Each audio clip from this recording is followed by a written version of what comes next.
बिस्मिल्लाहिर्रहमानिर्रहीम। अस्सलाम वालेकुम तमाम परपालियन व्यूअर्स। उम्मीद करता हूँ सब खैरियत से होंगे।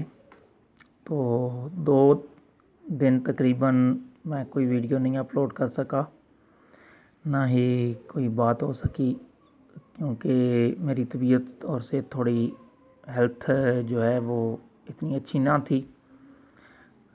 तो एक तो रमज़ान भी आखिर पर था और कुछ रमज़ान में कमज़ोरी वगैरह भी हो जाती है, बंदा रोज़े रख के सारे आए लगातार, तो उसका भी थोड़ा असर था। तो अभी भी आज भी तकरीबन मुकम्मल तौर पर सेहत बहाल नहीं है। दुआ करें सब दोस्त कि कल ईद वाले दिन तक अल्लाह करे बेस्ट हो जाए सेहत।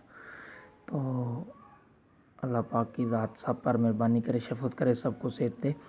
अच्छा, कल एडिसेंस और परपाल और वॉलेट सारे अकाउंट एक दफ़ा राना साहब ने क्लोज़ किए थे।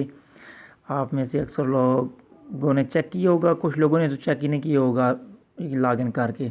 तो जिन्होंने चेक किया होगा वो शायद कुछ परेशान वगैरह भी हुए होंगे, और कुछ को तो वजह समझ आ गई होगी क्योंकि मैसेज में लिखा था।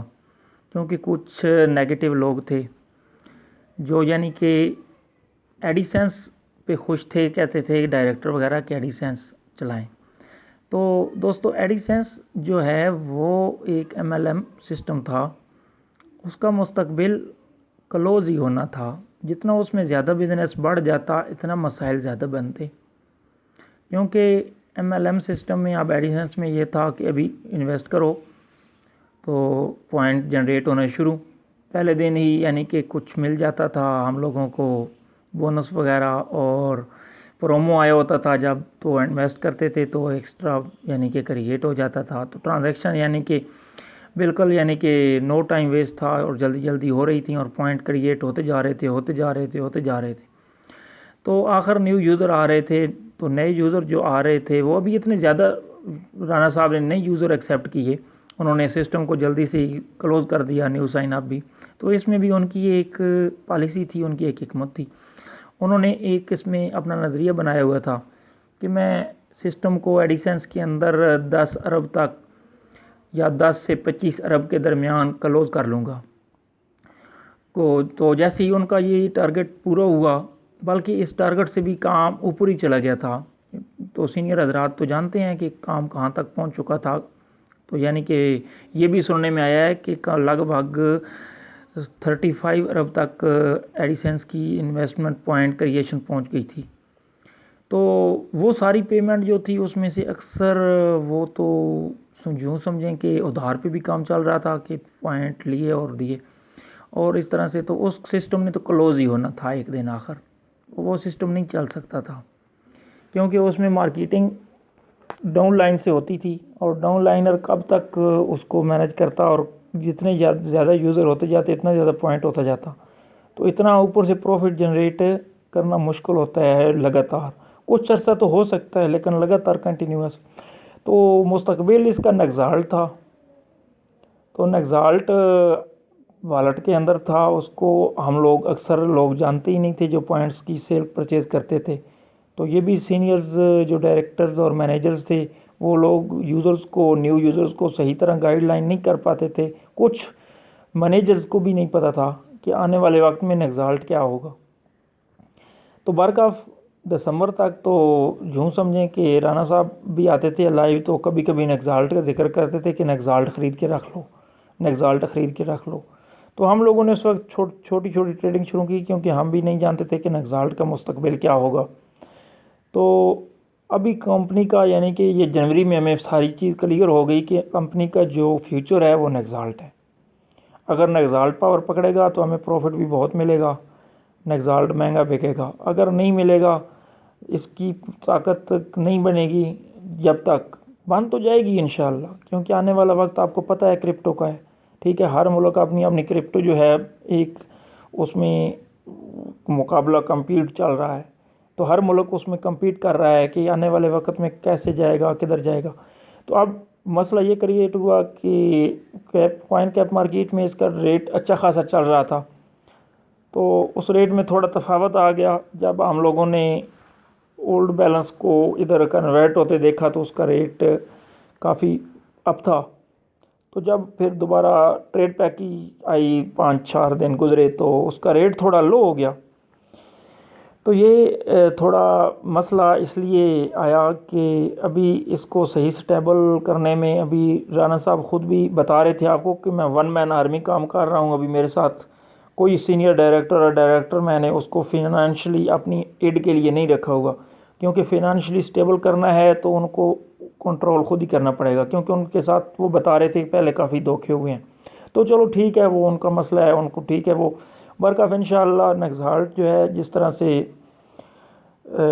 इसका रेपो सुन रहे हैं, जिसको देख रहे हैं, तो इंशाल्लाह ये जल्दी पावर पकड़ जाएगा। थोड़ा वेट करें, थोड़ा सब्र की ज़रूरत है, पेशेंस की ज़रूरत है। तो जैसे ही ये पावर पकड़ेगा तो फिर हम लोग जो है ना भूल जाएंगे। हम लोग इसकी जो ब्लैक सेलिंग परचेजिंग है ना, यानी कि दूसरे यूज़र को सिर्फ व्हाट्सएप पे रब्ता होता है या फेसबुक पे, तो हम लोग सेल बाई कर लेते हैं, तो वो हम भूल जाएंगे। तो इंशाल्लाह इसको हम USDT में कन्वर्ट करेंगे और इसका हम विड्रॉ लेना शुरू कर देंगे। तो आने वाले वक्त में राना साहब ये भी बता रहे थे कि बैंक का ऑप्शन भी दी वॉलेट में ऐड किया जाएगा। ठीक है, तो पेपाल का जो विड्रॉ है वो सारे का सारा वो दी वॉलेट से ही ऑफिशियली मैनेज करेंगे। ठीक है, तो ये सारी बातें उन्होंने क्लियर कट बता दी हैं। तो अभी वो 1-2-3 बल्कि 2-3 थे डायरेक्टर, और सीनियर डायरेक्टर भी एक था, तो उनका नाम वगैरह भी ले रहे थे कि उन्होंने काफ़ी नेगेटिव कंपेन चलाई हैं। तो मैं तो आप तो लोगों को यही मशवरा देता हूँ कि आप किसी नेगेटिव कंपेन का हिस्सा ना बने। तमाम यूज़र हैं आप, अब कोई डायरेक्टर सीनियर डायरेक्टर आप पेपाल में नहीं है, आप लोग जानते हैं। तो जिन लोगों की इन्वेस्टमेंट वगैरह थी, नई नई इन्वेस्टमेंट थी, उनको थोड़ा लॉस हो रहा है, लेकिन आने वाले वक्त में थोड़ा वेट करें, इंशाल्लाह सब कुछ नॉर्मल हो जाएगा।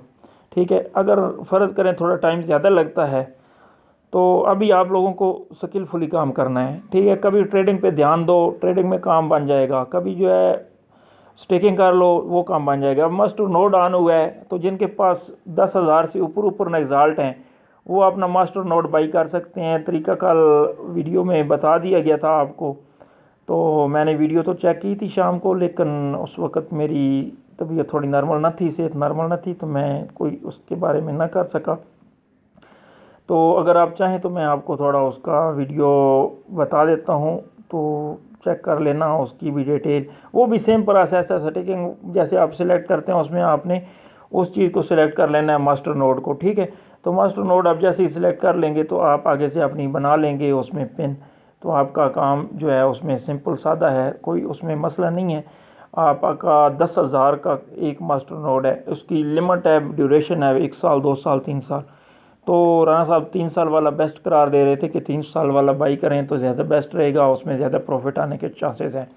तो ये उनका एक आप लोगों को था, समझें, एक उनकी तरफ से सजेशन थी।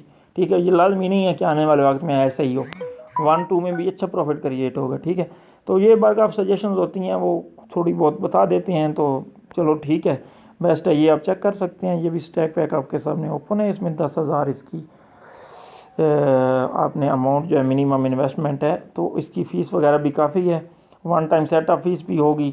ठीक है, तो 1 साल के दौरानिए की अलग है, 2 साल की अलग है, 3 साल वाले की अलग है। तो उसी हवाले से तो मंथली रिकरिंग फ़ीस भी हैं। तो ये सारी चीज़ें जिनके पास बहुत ज़्यादा रिजल्ट पड़ा है ना, वो लोग इसको कर सकते हैं, क्योंकि स्टेकिंग में तो 5,000 पर अकाउंट स्टेकिंग हो सकती है, एक अकाउंट में 5,000 ज़्यादा से ज़्यादा एक्जल्टी स्टेक हो सकते हैं, तो उसका प्रॉफिट भी अच्छा है। तो मास्टर नोड को भी बता रहे हैं कि आने वाले वक्त में प्रॉफिट इंशाल्लाह अच्छा जनरेट होगा। तो फिलहाल ट्रेड पैक एक महंगा पड़ रहा है, वो भी इंशाल्लाह नॉर्मल हो जाएगा, रेट सेट हो जाएगा। तो इंशाल्लाह अच्छे की उम्मीद रखें और अच्छा करें और अच्छा करने की कोशिश करें, दोस्तों को अच्छी गाइडलाइन दें, तो इंशाल्लाह बेस्ट होगा। थैंक यू दोस्तों।